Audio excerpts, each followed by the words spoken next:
Whew. Okay, honest game trailers for Elden Ring. Fuck it. Fuck it, fuck it, fuck it. The following is rated S for spoilers. Hit me with it. Hit me with the honesty. I need this. I'm gonna start doing that in my comment section, see how well it goes. Put everybody on blast. As From Software releases their most ambitious Souls game since they called it Kingsfield. Taking the I have no idea what Kingsfield is. The traditional series of gated hallways into a vast open world filled to the very brim with every single thing that made you suffer in every previous title. Which I didn't play the other ones, bro. I'm just out here. For hardcore gamers to universally beloved, except for people who want to complain about the menus or whatever.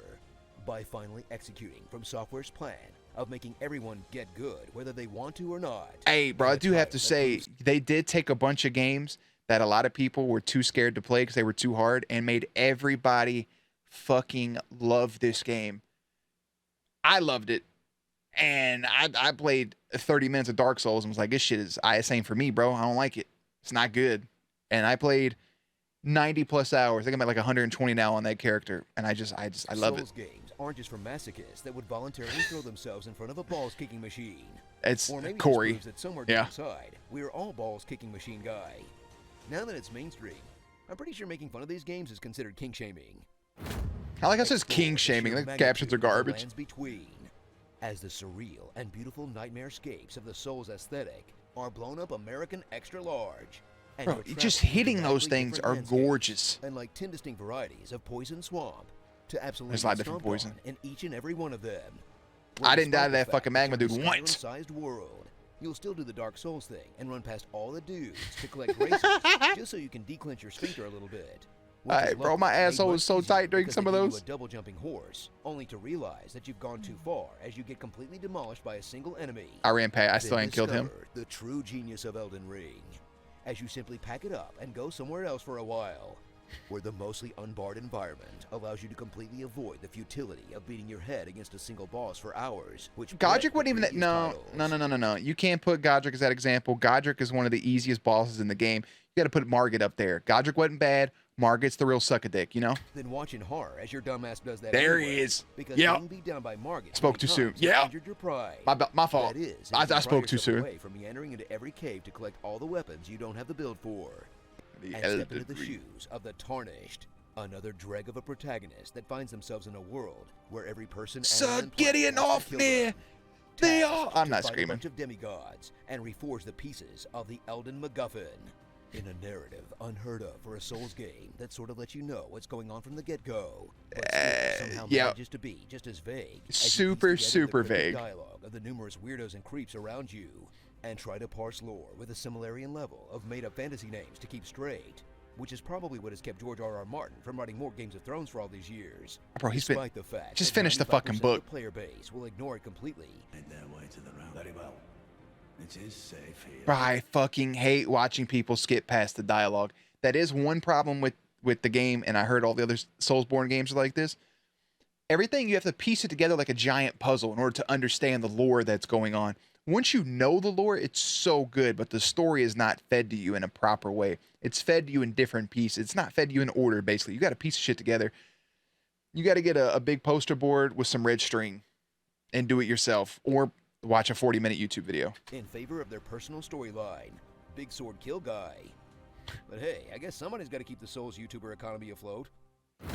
Roll around. What the fuck did I just say? Fire in the frenetic combat of Elden Ring that revamps the systems of the previous titles and adds the unthinkable, a jump button.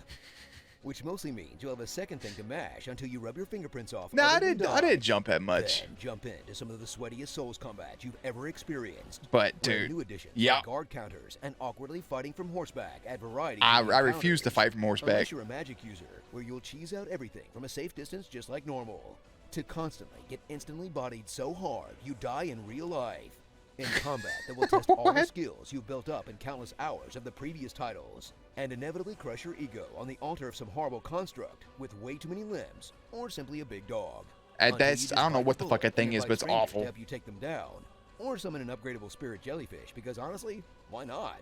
The jellyfish is dope as fuck. Fights you've ever seen in a Souls game, none of which will prepare you for the game's true battles.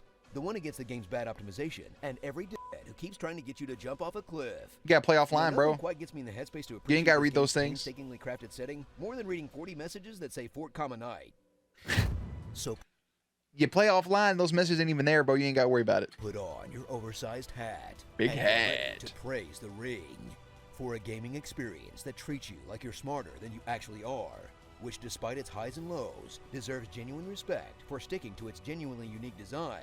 I That agree. attempts to truly make you feel like you're exploring a forgotten world and not just checking off boxes on the list. And I'm not just saying that because of the Stockholm Syndrome anymore. Starring Here we go. This is what I love. This is my favorite part. dying, Dying. Right. Fuck yes. misjudging the jump and dying from fall damage, rolling to your death. More missing every times than I want to swing on fucking your admit. horse, endless cheese. Getting invaded at the worst time. Griefing in PvP as revenge. Insisting you double wield the big weapons despite fat rolling. Hitting every wall in case they're an illusion. Bro, it's so Respecting exhausting. Over and over. I only respect destroying 3 all times. Furniture around you. I respect once in 2. I respect 1 to try to beat the Elden Beast. I respect again to try to beat the Elden Beast. And then I respect the 3rd time to go back to my original stats. I don't want to hear it. Patches. Looking I didn't even get to Patches. Patches isn't even in my game.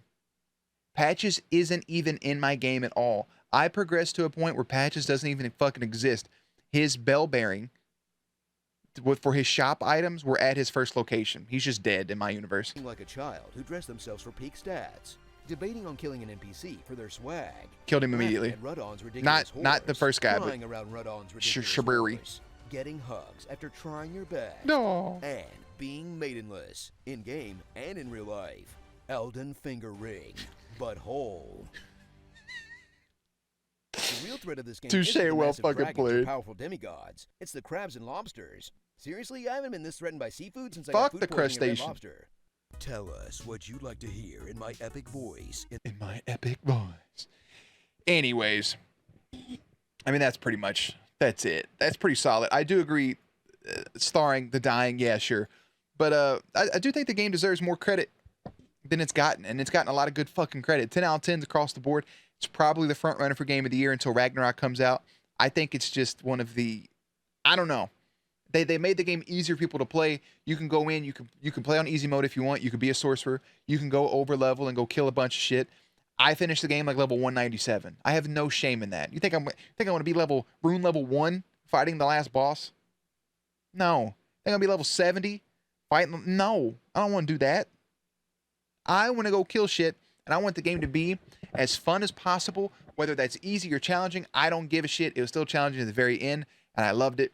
And it deserves this. Good job, Honest Trailers. I appreciate you.